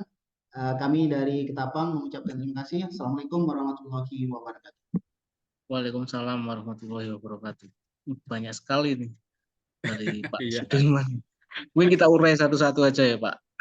Yang Iya. pertama itu Pak Irwan itu terkait honor mungkin untuk tenaga pendukung. Ya pendukung itu di Kalimantan Timur bagaimana? Karena kan mungkin yang disampaikan dari di Perpres 33 atau Perpres 53 itu kan tidak ada pembantu PPK atau tim teknis. Honornya itu bagaimana di Kalimantan Timur prakteknya Pak. Mungkin itu dulu Pak. Ya. Terima kasih Pak Sudirman. Pertanyaannya banyak nih. Satu-satu dulu aja. Iya. Itu Pak untuk biaya pendukung. Kalau kami di Kaltim itu kan ada SSK kan ada Pak. Ya. Standar satuan harga untuk daerah. Nah, masing-masing itu dari perangkat daerah atau unit organisasi itu mengusulkan Pak, apa sih kebutuhannya? Kebutuhan mereka tuh apa? Harus ada honor. Misalnya saya butuh honor PA, tapi PA tuh Pak jangan semua kegiatan dikasih honor. contoh dia yang menandatangani kontrak adalah PA-nya, langsung di PA. Itu kan kalau dia dinas teknis banyak kegiatannya Pak, itu honor semua, jangan diberikan honor semua Pak. Jadi paling tidak kalau dulu saya di Kotim Pak di Kabupaten Kutai Timur itu paling banyak 3 Pak diberikan honor. Nah, jadi 3 honor saja yang bisa didapatnya. Setelah itu ya kegiatan lain tidak ada dapat honor. Begitu. Nah, untuk tim teknis juga begitu Pak. Kan ada pengelola kegiatan Pak yang kita meng-hire beberapa orang kayak ada PNS, terus ada non PNS yang untuk pengelola kegiatannya. Nah, ini yang mereka dijadikan tim teknis Pak. Jadi honornya mereka sudah masuk di dalam kegiatan yang ada sebagai pengelola kegiatan. Seperti itu. Nah, terus untuk yang nomor 2 apa pardonnya? Bentar Pak, yang nomor 1 gimana Pak Sudirman? Yang disampaikan dari Pak Irwan itu? Pak, pardon Pak Irwan. Maksud saya Pak, kaitannya dengan pembatasan pada Impres 33. Iya Pak, kan di daerah kita kan membuat peraturan untuk pengelola keuangan daerah sendiri Pak. Kan ada SSA itu. Nah, itu perangkat daerah bisa mengusulkan kebutuhannya dia apa itu. Nah, nanti ditetapkan oleh kepala daerahnya kan. Jadi Kalau gini memang Pak, Betul jadi Pak, di pardon, izin Pak. Betul izin Pak, sebentar saya potong. Itu ya, sudah kita bahas, namun maksud saya ya kan katakanlah selaku PA dia dalam pengadaan barang jasa di OPD-nya Pak. Kepala dinasnya untuk PA itu di kami katanya nggak boleh Pak dirinci lagi di SSK-nya gitu. Di honor kepala dinas kan honor PA Pak. honor PA. Ya, kalau honor PA, kalau saya sih nggak masalah sih Pak. Kalau dirincikan di SSH itu, yang penting dalam kegiatannya tidak melebihi sesuai dengan peraturan di kepala daerah nanti dibatasin. Misalnya hanya 3 kegiatan saja dia boleh dapat honor, bukan paket Ya. Pak ya, kegiatan yang ditangani. Nah, 3 kegiatan saja, misalnya begitu seperti itu. Nah, atau mungkin kebijakan kepala daerah lain mungkin ada yang dua kegiatan atau 1 kegiatan saja, tapi dia melaksanakan semua kegiatan yang ada di perangkat daerahnya. Ya, ya. Gitu. ya mungkin yang disampaikan Pak Irwan tadi di Kalimantan Timur itu ada mungkin yang dimaksud yang SBU ya, standar biaya umumnya itu Iya. diatur terkait honor PA, KPA dan juga tim teknis ya. Iya Pak Irwan. Ya. Iya Pak. Mungkin nanti bisa Pak Sudirman apa itu ATM modifikasi dari minta SSH-nya atau SBU-nya dari Pak Irwan untuk bisa dibuat acuan untuk sebagai dasar untuk penyusunan perkada terkait standar biaya untuk membangun tadi. Kemudian yang kedua itu Pak Irwan itu terkait ada banyak pekerjaan yang ada pekerjaan fisiknya tapi tidak ada konsultan perancang atau perencana perancang dan tidak ada juga konsultan pengawasnya. Bagaimana di Kalimantan Timur ketika ada paket-paket seperti itu, apakah langsung tidak boleh dilaksanakan atau bagaimana Pak? Gini Pak, ketika memang PPK-nya mempunyai keahlian untuk merencanakan paket tersebut untuk membuat HPS, terus spesifikasi sampai ke gambar DED-nya itu dapat dilaksanakan Pak. Kalau menurut kami itu bisa dilaksanakan asal PPK-nya punya keahlian itu seperti itu kan. Dan juga kalau misalnya melalui perancangan Pak, konsultan perancangan itu juga jangan hari hanya Pak, tahun berjalannya itu harus ada perencangannya. Setahun sebelumnya Pak, itu sesuai dengan peraturan LKPP nomor 11 itu setahun sebelumnya H-1. N-1 itu yang ada peraturan. Bukan tahun ini juga direncanakan dan fisiknya tahun ini, pengawasan tahun ini. Nah, seperti itu. Nah, kalau memang tidak ada, apakah PPK yang punya keahlian atau tidak? Kalau tidak mempunyai keahlian, Pak, saran saya kalau jadi PPK, saya tidak akan melaksanakan, Pak. Karena saya kalau tidak punya keahlian, saya tidak berani, Pak, melaksanakan itu. Gitu. Karena saya harus menghitung dulu. Apalagi gedung, Pak. Gedung itu, Pak, dari bawah ke atas. kita ngelihatnya itu dari bawah ke atas, bukan jalan. Kalau jalan itu dari depan dari belakang ke depan, kita menuju hilir ke hulu. Tapi kalau gedung ini dari bawah itu kita melihatnya ke atas, Pak, sampai jadi itu bangunan. Nah, makanya kalau saya jadi PPK tidak ada untuk perancangannya, terus hanya ada fisiknya, pengawasannya tidak ada. Saya jadi PPK belum bisa berani melaksanakan, Pak. Seperti itu. Ya. Jadi kalau Pak Irwan pengalamannya itu mungkin lihat dari kompleksitas pekerjaan. Betul. Terkait memang butuh bangunan gedung atau apa ya itu wajib ada konsultan perancang dan pengawas. Karena ya untuk mitigasi risiko kadang kita Betul. bisa atau tapi kan nggak ada waktu. Pak Irwan ini kan juga sibuk sekali gitu kalau udah di PPK kan mungkin. Jadi prakteknya di Kalimantan Timur gitu Pak Sudirman. Jadi ya memang idealnya untuk konsultan perancangan itu N-1. Tapi ketika ada pengadaan mungkin yang sifatnya pengadaan langsung saja, nggak perlu tender ya, mungkin bisa di tahun yang sama asalkan sudah ada di DPA-nya itu loh, di waktu penyusunan di SIPD-nya sudah ada misalkan jalan itu kan per meter berapa itu kan. Iya, ada harga satuannya Pak. Ya, harga satuan. Iya. Ya. Sama harga satuan materialnya juga ada sudah yang di SIPD itu ada yang menuangkan, ada yang tidak. Ya, itu gimana Pak Sudirman? Ya, makasih Pak masukannya. Mungkin untuk menjadi masukan pada kami. Kalau faktanya kalau di kami yang sekarang Pak, kalau yang besar-besar seperti di PUTR memang sudah disediakan. Tapi ada terkadang kalau untuk yang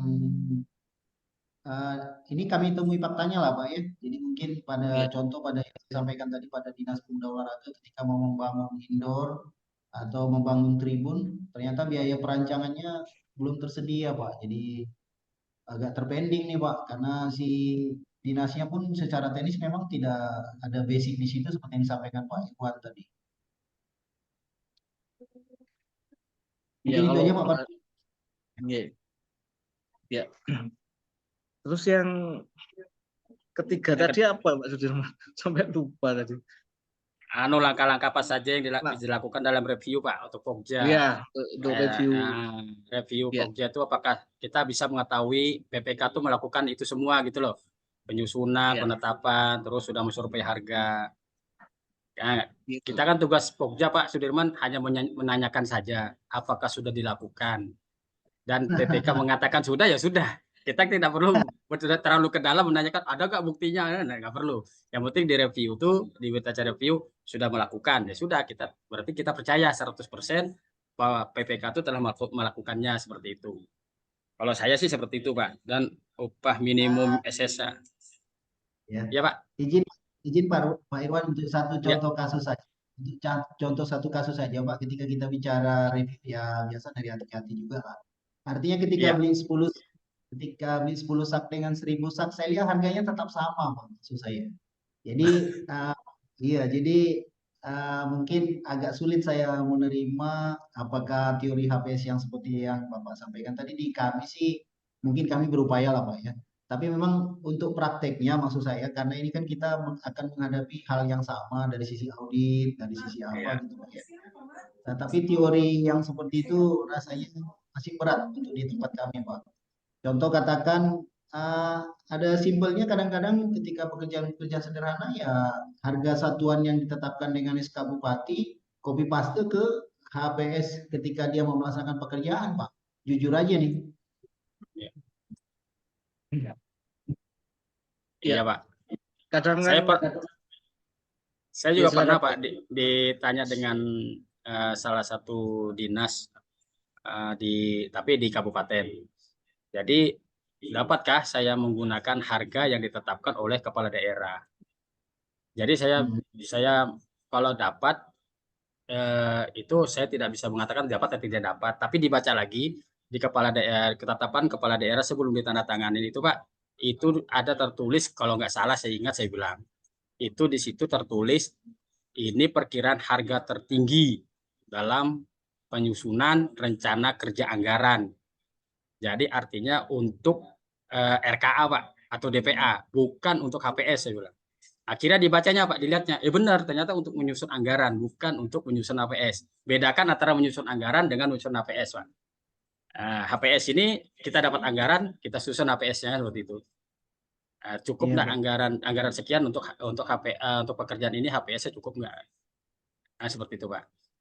Ya, Pak Irwan, bahkan ingin saya tambahkan sedikit lagi, Pak. Maksud saya, tadi pertanyaan saya sebenarnya ada saatnya ketika, kan ini teori 28 hari kerja, Pak ya.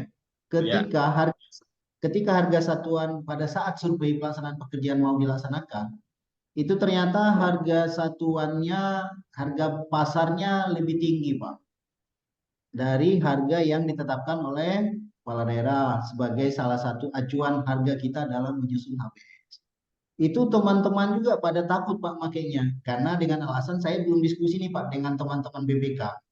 Kalau harganya kata yang dipasang di HPS lebih tinggi dari harga yang ditetapkan oleh kepala daerah, itu malah bisa menjadi potensi temuan.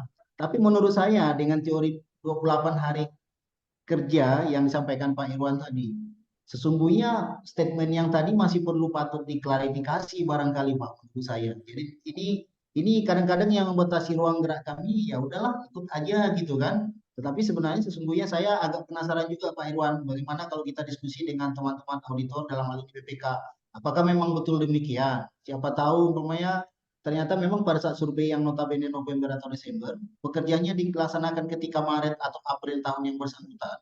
Otomatis mungkin ada perubahan harga, kok ini menjadi sesuatu yang definisinya dalam konteks kemahalan karena tidak sesuai dengan yang ditetapkan dengan SK kepala daerah itu, Pak. Itu juga menjadi masalah di kami. Namun ini masih bersifat pernyataan dari opini-nya. Kita juga diskusi dengan teman-teman BPK mungkin barangkali nanti satu waktu, Pak Irwan, izin mungkin kalau ada pengalaman juga terkait seperti itu. Itulah kadang-kadang yang membatasi ruang gerak teman-teman dalam melakukan survei pasar ketika menetapkan HPS, Pak. Mungkin itu Pak Irwan tambahan. iya. Langsung Pak Pardon ya. Iya, ya tadi disampaikan Pak Sudirman tambahannya memang kalau filosofinya 28 hari itu ya memang mendekati pelaksanaan pekerjaan. Dan tadi disampaikan Iya. Pak Irwan di SSA itu adalah untuk penyusunan anggaran dan untuk belanja kan namanya gitu. Dan juga itu kan kita kan sebenarnya ya survei juga itu juga bisa dibantu oleh konsultan perancang dalam artian kan dari nilai 100% kan yang 5% kan itu untuk proses pemilihan penyedia, yang 15% untuk pengawasan berkala. Itu juga bisa minta dibantu oleh konsultan perancang untuk apa survei lagi gitu, update harga. Tadi yang disampaikan beli sedikit sama beli banyak itu malah kadang juga ada praktek yang di lapangan itu yang survei dari PPK, terus yang survei kontraktor, terus yang survei konsultan perancang, sama-sama prinsipal atau produsennya itu harganya beda-beda itu kadang. Itu kadang yang di lapangan memang di teorinya mau nyusun HPS secara presisi ketika yang survei dari konsultan ataupun dari PPK sama prinsipalnya dikasih harga tinggi. Tapi ketika yang survei kontraktor untuk mau beli dengan dia ngasih apa mungkin DP harganya jadi rendah. Nah, itu kan potensi-potensi kan namanya aja HPS perkiraan. Kalau presisi bener itu ya kadang sulitan namanya masih perkiraannya. Iya. Mungkin itu sharingnya. Untuk Tapi saya selanjutnya ini pernah Pak, kenapa Pak? kejadian Pak kayak Pak Sudirman itu. Saya waktu jadi PPK. Jadi ketika saya perencanaan di tahun sebelumnya, terus waktu saya mau pelaksanaan tender, itu ada kenaikan harga Pak. Harga BBM tuh otomatis akan mempengaruhi harga barang, harga bahan Ya, material akan ya, mempengaruhi. Nah, itu saya Pak, sebelum saya mengajukan tender, itu saya rubah dulu Pak harga itu. Saya minta kepada konsultan perancana untuk merubah harga sesuai dengan harga pasaran. Dan kita sudah tahu Pak tokonya yang kita minta kemarin yang tahun lalu, yang kita survei ini kan, kita tinggal telepon aja Pak, tolong harga yang kemarin diperbarui bisa nggak? Kalau memang ada perubahan, kalau nggak ada perubahan ya kami pakai yang lama. Nah ternyata Pak, mereka itu toko itu sudah ada stok yang lama, jadi dia tidak merubah. Dia bilang kecuali barang yang baru datang setelah kenaikan harga BBM. Nah, itu baru berbeda harganya dia, Pak. Ya, kalau kita sudah biasa, Pak, berlangganan, terus kita sudah biasa untuk menanyakan itu, mereka akan tahu, oh, Bapak ini ternyata dari dinas untuk melakukan survei harga bahan saya untuk dilaksanakan itu untuk pekerjaannya. Jadi mereka tuh open, Pak, sama kita kalau sudah kita biasa sudah melaksanakan survei seperti itu.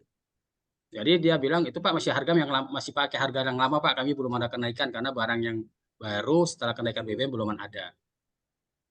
Itu, Pak Dirman. Ya, Itu terima pengalaman kasih, saya, Pak Pak Dirman, ya. Ya. Irwan. Ya, ini selanjutnya Pak dari Pak Tommy. Silakan Pak Tommy memperkenalkan Gunung diri dan menyampaikan pertanyaannya. Kidul Selamat ini. sore. Sore. Kedengaran suara saya, Pak? Pak Fardon, Wes. Pak Irwan, Bapak Ibu semuanya. Kedengaran Pak Tommy. Kencang, Oke. Pak Tommy. Oke, siap. Pak Irwan, terima kasih nih. Ini Pak Irwan, saya mau bertanya ini terkait dengan Permen PUPR 8 2023 ini ya. Yang kita Ya. pakai untuk menyusun ASP sekarang ini ya. Mohon Ya. koreksi kalau salah ya. Tapi yang sejauh saya tahu itu kan menggunakan Permen PUPR 8 2023 itu. Nah, di sana itu kan kita melihat bahwa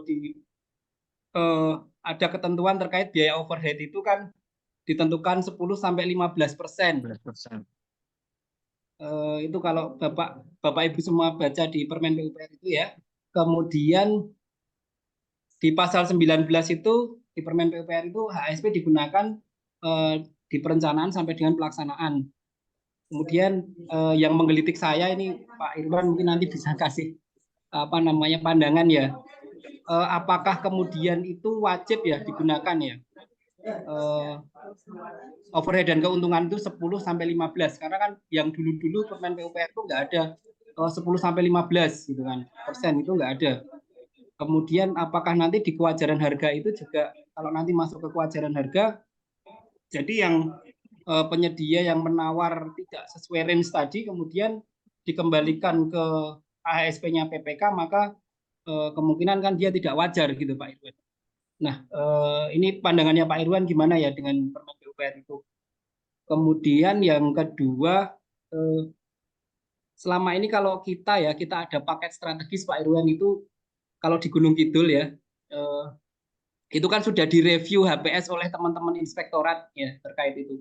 Tetapi walaupun sudah ada review oleh teman-teman inspektorat, sudah ditemukan adanya kelebihan harga dengan material ataupun di perhitungannya itu, tapi ternyata pada saat penawaran itu juga akhirnya bisa turun sampai 26% juga dari HPS ini. Ini sebenarnya fenomena ini kan sering terjadi banyak hal gitu. Apalagi di paket-paket pekerjaan pengairan yang sedang proses tender ini juga di kami ada itu turunnya sangat jauh sekali Pak Irwan. Sebenarnya ini persoalannya di mana gitu. Kalau kita melihat ternyata di harga-harga yang sudah dipepetin gitu HPS-nya itu sudah dipepetin ternyata juga kenyataannya tetap turunnya di atas 20%, di atas 26% gitu Pak. Itu yang kedua. Kemudian yang ketiga terakhir nih Pak Irwan. Yang ketiga ini terkait dengan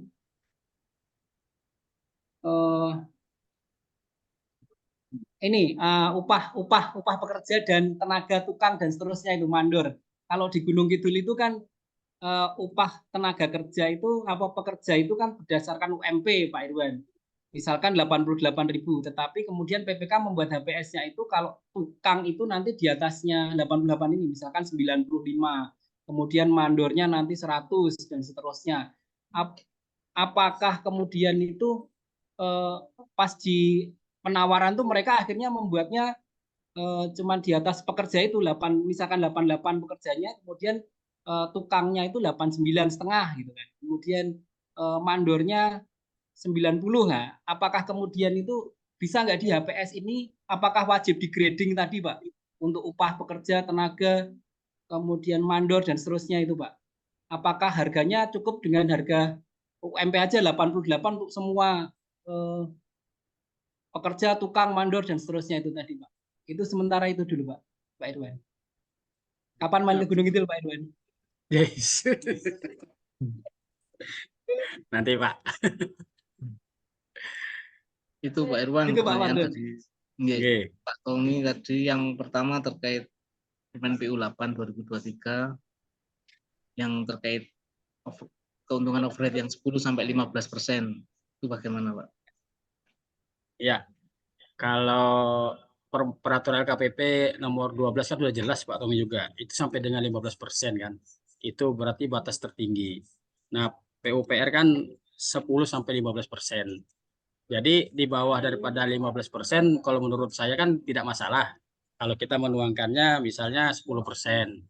Nah, sesuai dengan PUPR juga nomor 8 tahun 2023. Artinya di bawah 10% pun enggak masalah juga kalau saya. Kalau saya sih enggak masalah juga, Pak. Karena kita di sini kan kalau memang kita masih melihat dengan keuntungan di bawah daripada 10% itu artinya penyedia itu masih dapat untung, ya kenapa tidak kan seperti itu, Pak. Nah, kita melihat contoh nih, kita punya paket besar, paket PPK, nilainya besar. Dengan keuntungan 5%, dia tuh sudah dapat miliaran rupiah juga, Pak. Ya kan berarti kan cukup 5% saja. Jadi kita kalau bisa melakukan tuh sebolehnya aja saja lah, jangan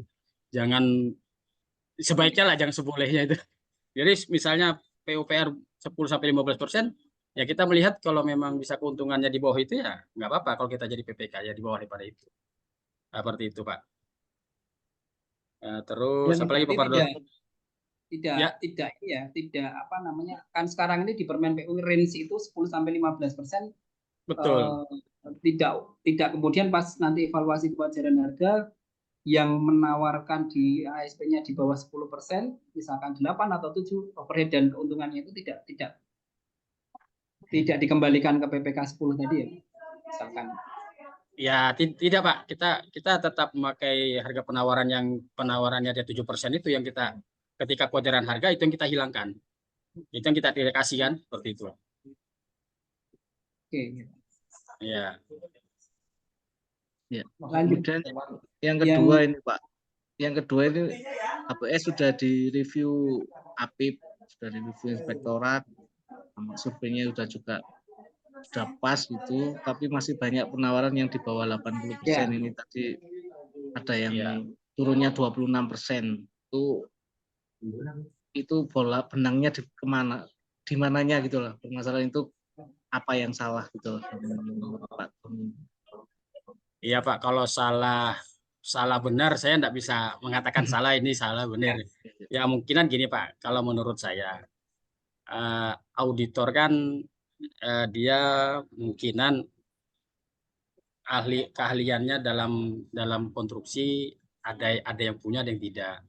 Dan auditor sebaiknya menurut saya juga auditor ketika dia mereview melibatkanlah tim ahli juga, ahli dalam konstruksi. Ya contoh misalnya minta bantu KPPJ yang mempunyai kompetensi dalam penyusunan APS, perencanaan pengadaan kan ada Pak, KPPJ melibatkanlah.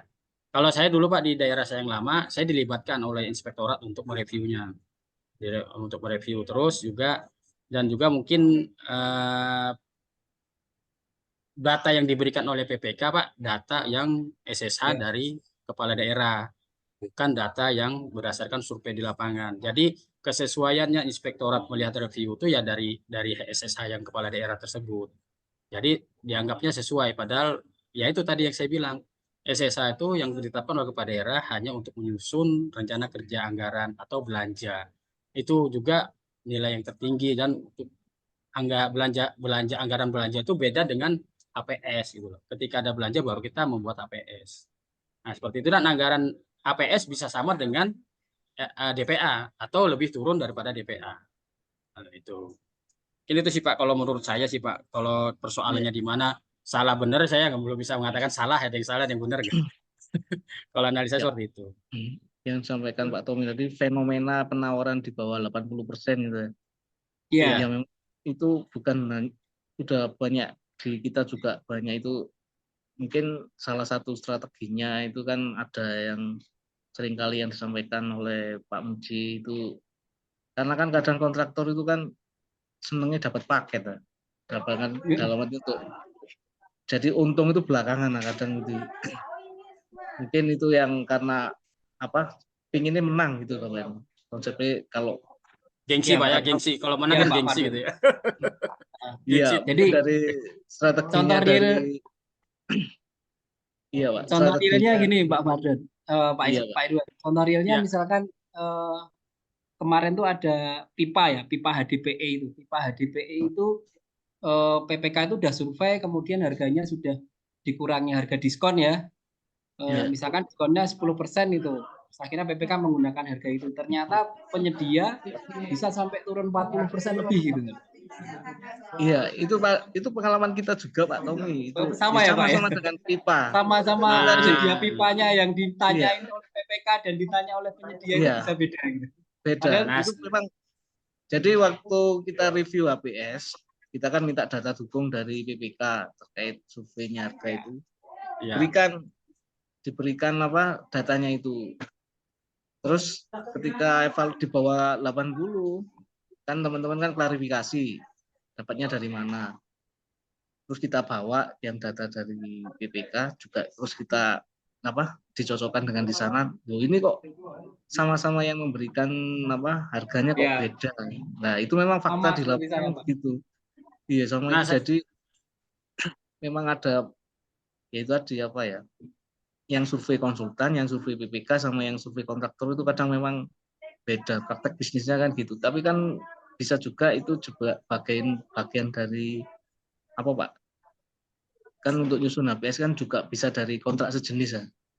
Mungkin ya, dengan merek yang itu sudah kalau sudah praktek bisnisnya memang harganya lebih tinggi mungkin bisa untuk tahun berikutnya karena kan merek kan nggak ditawar kalau speknya mungkin ya. menggunakan pipa yang ini ya harga ini biasanya kalau ke kontraktor survei dari konsultan sekian PPK sekian kalau kontrak sekian ya juga HPS-nya juga berdasarkan kontrak sejenis tadi kriteria asumsinya gitu dan juga mungkin tidak diberikan uang muka sama Ya. pembayaran sekaligus atau terminnya cuma sekali atau 2 kali itu mungkin bisa untuk strategi jangan di bawah 80 itu karena ya itu tadi yang sampaikan Pak Irwan pokok orang kalau menang itu tampil di tayang nomor 1 itu sudah gampang apa ya sudah kayak gengsi tersendiri itu Iya.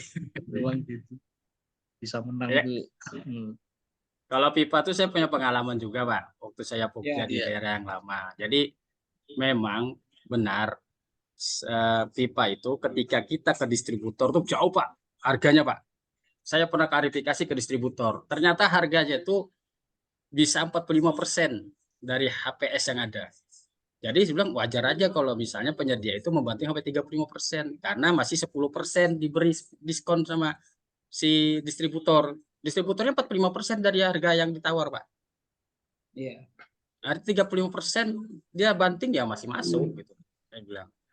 Nah, saya ada pernyataan segala macam waktu itu Pak saya minta. Bahwasanya memang harganya dimasukkan di PPK itu harga satu pipa itu kalau nggak salah 225. Dia nawar itu 100 berapa gitu, 100 sekian. Nah, di sana Pak itu 90-an gitu loh. Nah, kan artinya kan dia sampai sampai di tempat juga Pak, ngantarnya sampai di tempat dia bilang. Ini Pak sudah sampai di lokasi. Dan juga Pak mungkin juga pipa ini kalau saya sih konstruksi tidak cocok masih Pak. Karena pekerjaan konstruksinya hanya galian. Galian dan penimbunan.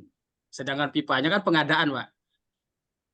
Pengadaan barang, pengadaan barang dan tinggal dipasang dan dimasukkan, digali, ditimbun kembali kan gitu.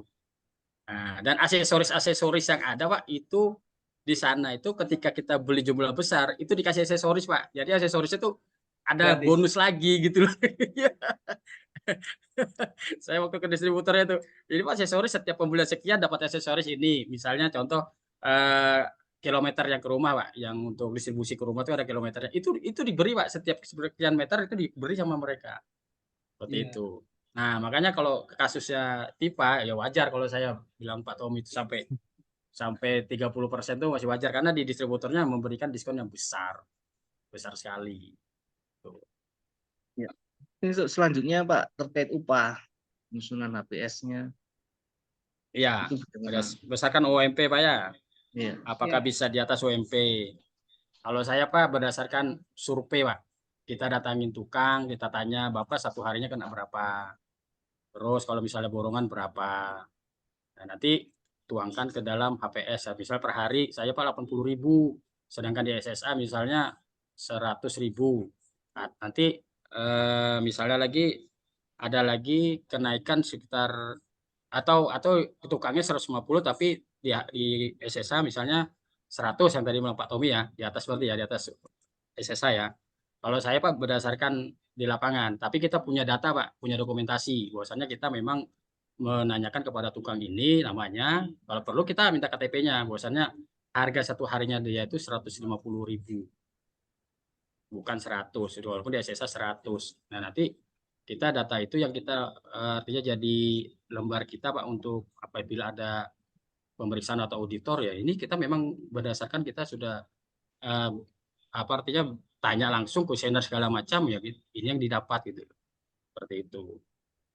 Itu Mungkin kalau Pak, gradingnya perlu dipakai nggak sih Pak untuk grading antara pekerja, tukang, mandor sama dan seterusnya mandor. itu? Apakah bisa nggak sih kita pakai harga pekerja saja yang itu di harga UMP gitu loh, untuk semua, baik tukang, baik kepala tukang, baik mandor gitu, sama dengan pekerja gitu. Kalau pekerja itu kan Pak tenaga lepas dia, artinya pembantu tukangnya, pembantu tukang. Kalau tukang itu kan sudah ada keahlian, ada keahlian. Kalau misalnya punya kompetensi itu ya dia di jenjang 2 kan, itu kan semacam operator. Jadi dia punya keahlian, memang nilainya ada sendiri Pak, tukang, terus mandor. Kalau kita langsung jadikan satu dengan pekerja, nanti tukangnya enggak mau Pak. Masa harga-harga tenaga harian kan atau tenaga lepas pembantu tukangnya. Ya, karena Ya, kalau rata-rata penawar itu Pak, nawarnya mepet upah pekerja tadi di tukang dan kepala tukang dan seterusnya itu. nah itu Gradingnya tidak sama yang dipakai oleh PPK nyusun HPS itu Pak. ya kalau saya Kan Pak saya anu dulu survei dulu di tukang-tukang, nanti tanya juga lagi tenaga hariannya, tenaga lepasnya, tenaga pembantunya berapa Pak tenaga pembantu kalau Bapak. Oh, kalau saya kasih sekian Pak, misalnya tukangnya 100 dia 80 misalnya seperti itu. Pasti ada perbedaan Pak antara tukang dengan pekerja lepas itu. Kalau saya waktu wawancara itu seperti itu. Mungkin yang dimaksud Pak Tommy selain untuk nyusun HPS itu adalah ketika evaluasi kewajaran harga. ya, Kita biasanya dikembalikan ke upah Ap- UMP gitu ya, UMP atau UMK. ya. Nah, itu bagaimana perlakuannya untuk ketika pekerja, mandor, itu bagaimana perlakuan untuk ketika penawar apa Pak, sama gitu lah gampangnya, harganya sama, pekerja, mandornya itu sama, Tukangnya ya. tukangnya sama. Paling selisihnya cuma 1.000 2.000 gitu loh Pak. Iya. Ya, tapi kalau tukang hamaman, kalau pekerja dia kan Pak, kalau 1.000 aja dikalikan dengan pekerjaannya kan itu lebih besar juga kan Pak, gitu kan. Ya kalau kewajaran harga sih Pak, kita kembalikan aja ke anu dulu kan. Kalau misalnya lebih rendah, itu pun kalau lebih rendahnya 20% daripada PS kan, kita kembalikan dulu ke harga UMP kan. Nah, ketika dia masih masuk, ya kita nggak bisa nggak nerima kan Pak gitu. Dan juga misalnya kan kita juga harga upah itu kan kita minta juga Pak, selain UMP kan kita minta buktinya memang benar enggak dia ada ya harga itu kan gitu. Kalau saya sih seperti itu Pak, saya artinya saya minta ya ini kamu dapat dari harga dari mana sih gitu kan. Memang ada tukang yang bersedia ya kita terima aja, terima juga. Meskipun di bawah UMP Pak Irwan. Ya kalau saya Pak asal ada bukti sih saya terima Pak. Memang kan Ya, kalau di peraturan kan kalau di bawah UMP kan kita kembalikan ke UMP dulu ya Pak ya. iya, dikembalikan ke Ya, UMP. iya. Nanti baru Tapi kan kalau tapi kan di lapangannya ya, ya terserah dari kontraktor dengan tukangnya. Tapi ketika evaluasi kewajaran harga dikembalikan dulu ke UMP, nanti ketemukan harganya kalau memang di bawah apa penawarannya. iya, Kalau iya. kalau izin Pak, kalau saya kalau Iya. misalkan kami prakteknya itu misalkan menawarnya di bawah UMP, kami kembalikan ke UMP Pak. Iya, Iya. Iya Pak kalau Karena ketentuan kerja Permen PU-nya begitu. iya, betul. ya gitu memang Pak Tommy sebenarnya gitu. Untuk ini ada lanjutan pertanyaan ya. Ini yang Terima ada kasih, di Pak. kolom chat. Ya, Ya. ya Pak. Nanti mungkin dipertegas Pak Muji nanti. Mohon izin bertanya Pak, sekilas kami lihat model perhitungan kuantitatif tiap item pekerjaan mirip dengan apa ini? Backup data dari penyedia jasa konsultan perencana, atau masing-masing beda Pak ya? Mana ini maksudnya? Ini Pak Izhar Kabupaten Pinrang ada, mungkin bisa diperjelas dengan open mic. Pak Izhar. Ini kok enggak ada, tanya kok enggak.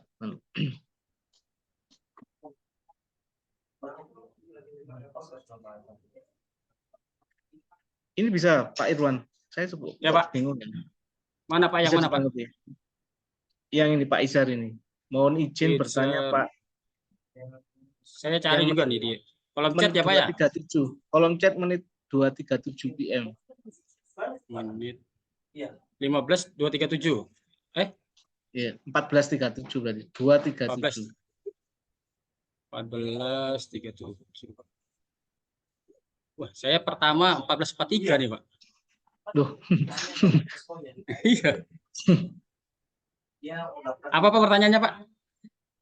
Mohon izin bertanya Pak, sekilas kami lihat model perhitungan kuantitatif tiap item pekerjaan mirip dengan backup data dari penyedia jasa konsultan perencana, atau masing-masing beda Pak ya?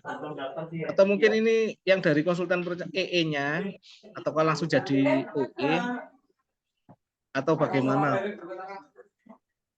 Ya, Mungkin itu Pak yang dimaksud. iya mungkin ini Pak, apakah dari perencana itu bisa langsung jadikan HPS ya mungkinnya gitu ya. Iya. Dari EE itu dijadikan OE ya. Ya kalau saya sih Pak, prinsipnya kita review dulu apakah sudah sesuai atau tidak kan yang diserahkan oleh konsultan perancangan ini. Kalau tidak sesuai kita minta perbaiki dulu gitu loh Pak. Kan gitu. Iya. Jadi kalau saya sih begitu sebenarnya. Ini pertanyaan lagi, apakah bahannya bisa kita dapat Pak? File Excel bisa di-share enggak, terutama ini ASP-nya Pak Irwan ini yang permen PU8 atau Excel yang pernah dilaksanakan Pak Irwan yang dahulu? Ini Pak sudah saya menyusunnya ini berdasarkan PUPR 1 tahun 2022. Oh, masih. Nah, karena masih tahun 2022 waktu itu saya nyusunnya ini. Iya, ini mungkin yang diminta Pak Andrial ini Excel yang ASP-nya yang 2023 permen PU8. Ini masih 2022 Pak saya nyusun ini. Dan selesai ketika selesai ada muncul permen PU8 2023. Jadi saya belum mengupdate lagi Pak. Iya, nanti tidak apa-apa mungkin di-share, cuman disampaikan bahwa ini bukan permen PU8 ya, masih kan contoh. Iya. Yang rincian HPS bersifat rahasia itu seperti apa Pak? Ini dari Ketua TPPKK Kecamatan Cikedung. Bisa dijelaskan Pak? Ya begini Pak, kalau rincian HPS kan itu kan ada harga, upah, bahan, dan alat.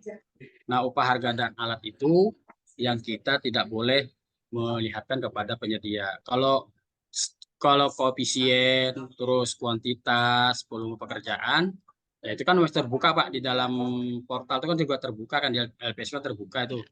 Nah kita yang tidak boleh melihatkan itu yaitu harga-harga yang ada di HPS, harga satuan upah, bahan, dan alat. Iya. Tapi ketika sudah selesai Pak ya silakan kalau mau dikasih, mau dilihatkan nggak masalah. Sudah selesai selesai dengan tendernya ya mau dibuka ya silakan. Kan itu yang berlaku kan nilai kontrak Pak, harga kontrak, bukan lagi harga APS yang berlaku kan. Iya. Ya memang bisa rincian HPS bisa terbuka itu kalau memang ada di DPA. Tapi kalau memang ada di DPA ya rincian HPS-nya bersifat rahasia ataupun total HPS-nya yang bisa terbuka. Karena kan itu juga sebagai bahan untuk yang nawar itu supaya nggak copy paste. Dia kan harus itu dulu. Iya Pak. Dan apalagi kalau dia nawar sampai 80% kan dia harus bikin analisa Pak. Di bawah 80% kan harus analisa dia bikin. Iya, koefisiennya kayak apa kan dia. Ini ada lagi Pak dari Pak Agus Kurniawan. Apakah langkah-langkah menyusun HPS ini sama dengan langkah-langkah menyusun referensi harga saat input casing melalui katalog? Kalau katalog kan Pak nggak perlu HPS ya. Kalau katalog Ya. ya, hanya referensi harga ya.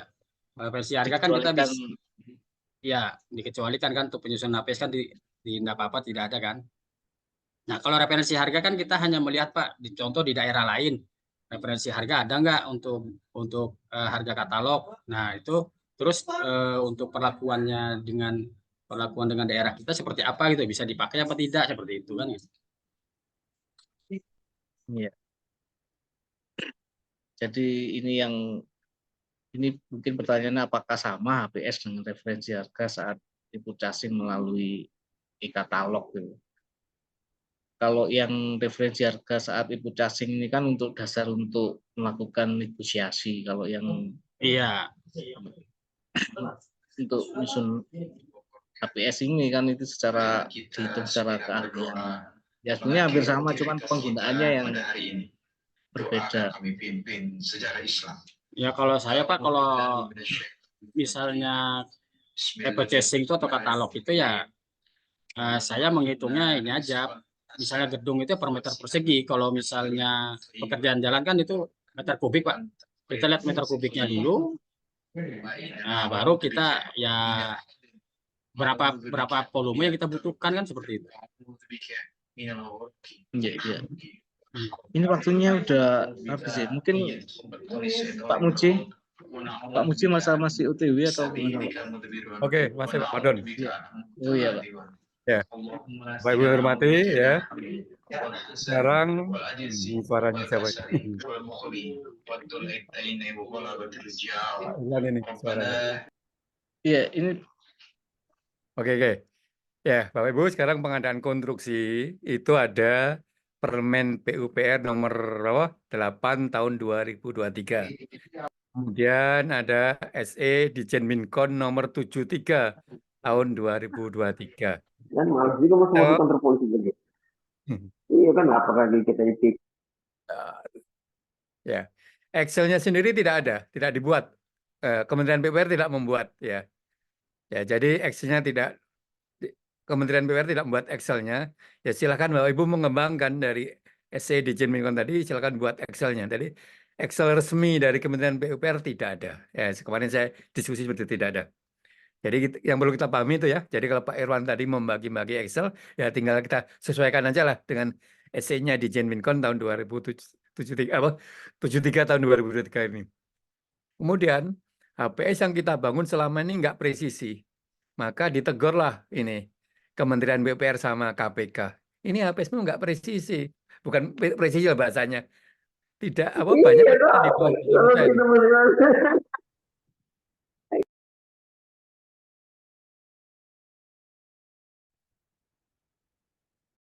pertanyaan dari. Jadi ada pertanyaan dari KPK bahwa HPS-nya ini terlalu kebesaran. Maka Kementerian PUPR membuat Permen PUPR nomor 8 sama SC tadi agar mengacu pada harga pasar.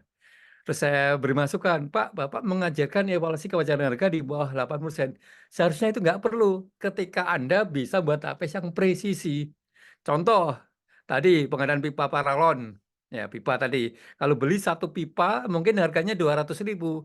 Tapi kalau beli 400 pipa harganya 150.000. Jadi kita harus berpikir dari sisi penyedia. Jadi cara kita buat HPS harus berpikir dari sisi penyedia. Apalagi kita nambahin lagi keuntungan 10% sampai 5%. Jadi berpikirnya dari sisi penyedia itu namanya presisi. Kalau nggak presisi, akibatnya Anda sibuk mengklarifikasi penawaran di bawah 8%. Yang kedua akan dipinjam benderakan. Yang ketiga akan terlambat. Yang keempat, ada fee yang banyak untuk dibagi-bagi. Ya, seperti itu. Apakah kita mau tersiksa seperti itu? Maka gunakan logika supaya HPS kita presisi. Jangan mengacu kepada harga satu rumah daerah untuk menyusun anggaran. Harga pasar kalau cuma beli satu. Itu yang perlu diperhatikan. HPS yang presisi itu akan menguntungkan kita semua. Berikutnya UMK. UMK itu tidak nampak dalam penawaran penyedia. UMK tidak nampak dalam penawaran penyedia. Kecuali kalau kita kalkulasi di bawah 80%. Jadi penyedia boleh menawar untuk tenaga kerja itu di bawah UMK. Bahkan di kontraknya boleh juga di bawah UMK pelaksanaan nanti. Tetapi kalau klarifikasi di bawah 80%, maka kita normalkan sesuai UMK. Tapi kalau pelaksanaannya nanti itu urusan penyedia dengan tenaga kerjanya sebagai hubungan bisnis. Berikutnya, bagaimana kalau referensi harga? Perlu nggak kita buat APS? Ya, kalau aturannya sih nggak perlu buat APS, tetapi hari ini ya, orang masukkan katalog sangat mudah. Harga paralon nanti misalkan 200.000 pipa paralon. Tenaga kerjanya capek ngetik tambah 0, 2 juta. Terus kita nego 1,5 juta. Nah, kita udah merasa hebat. Harganya 2 juta, kita nego 1,5 juta. Padahal harganya di pasaran 200.000, kalau beli banyak malah 100.000. Gimana kita? Maka itulah walaupun peraturan tidak mendorong HPS dan sebagainya, ya kita harus mengembangkan referensi harga itu setara dengan HPS sebagai apa? Mitigasi risiko. Itu aja tambahan saya, mudah-mudahan yang disampaikan Pak Irwan tadi bermanfaat bagi kita semua. Mohon maaf kalau saya malah menambah tidak jelas. Demikian Pak Wardon, terima kasih. Wassalam. Ya, terima kasih Pak Muji untuk menegaskan tadi. Jadi jangan sebolehnya aturan, tapi bagaimana mitigasi kita terhadap apalagi yang sekarang lagi ngetren purchasing, walaupun dikecualikan dari APS, tapi tetaplah juga kita survei terkait harga, jumlah volumenya juga mempengaruhi dari harga. Mungkin itu Pak Irwan, mungkin ada closing statement di pertemuan siang hari ini Pak Irwan terkait APS pekerjaan konstruksi yang presisi. Silakan Baik, Pak ya. Irwan. Iya baik, mungkin tambahan sedikit kalau nggak salah informasi dari Kementerian PUPR itu ada aplikasi untuk HPS kalau nggak salah ya. Kalau nggak salah saya dapat Pasti informasi. ya. Iya itu Pak. Khusus, Itu tapi untuk khusus PU itu. Dia masih PU belum. belum disebar Pak. Iya. Ya. Nah itu kalau nggak salah itu. Iya. Ya kalau saya sih Pak untuk closing statementnya gini. Kita lakukan apa yang bisa kita lakukan dulu Pak. Misalnya dalam hal menyusun APS, ketika ada konsultan perancangan yang digunakan, lakukanlah review setelah mendapatkan hasil dari konsultan perancangan. Terus kedua, ketika sudah mereview, kita lakukan lagi survei kepada toko-toko atau pasar. Jangan kita asal langsung saja menjadikan EE itu menjadi OE atau HPS. Karena kita banyak membeli dengan sedikit itu jelas harganya berbeda. Contoh di mal-mal Pak. Di mal-mal aja itu kan pasti ada diskon akhir tahun, diskon sebelum lebaran nanti. Nah, itu masukkanlah harga-harga diskon yang diterima dari pasar atau toko. Ya, biasakan Pak yang benar lah, jangan membenarkan yang biasa. Karena biasa sudah seperti ini Pak, udah biasa seperti itu. Saya sering dengar gitu Pak, sudah biasa Pak seperti ini kami. Ya, jangan membenarkan yang biasa, tapi biasakanlah yang benar. Mungkin itu Pak dari saya. Wassalamualaikum warahmatullahi wabarakatuh.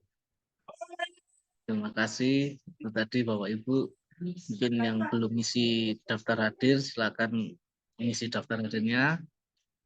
Tadi yang disampaikan oleh Pak Irwan terkait HPS pekerjaan konstruksi yang secara presisi, dan juga sudah ditegaskan oleh pembahas kita, Master Su kita Pak Muji Santoso. Kami ucapkan terima kasih Bapak Ibu yang hadir pada siang hari ini dan yang memberikan pertanyaan, walaupun ada juga chat yang belum terbahas, mungkin bisa disampaikan di grup MSTC.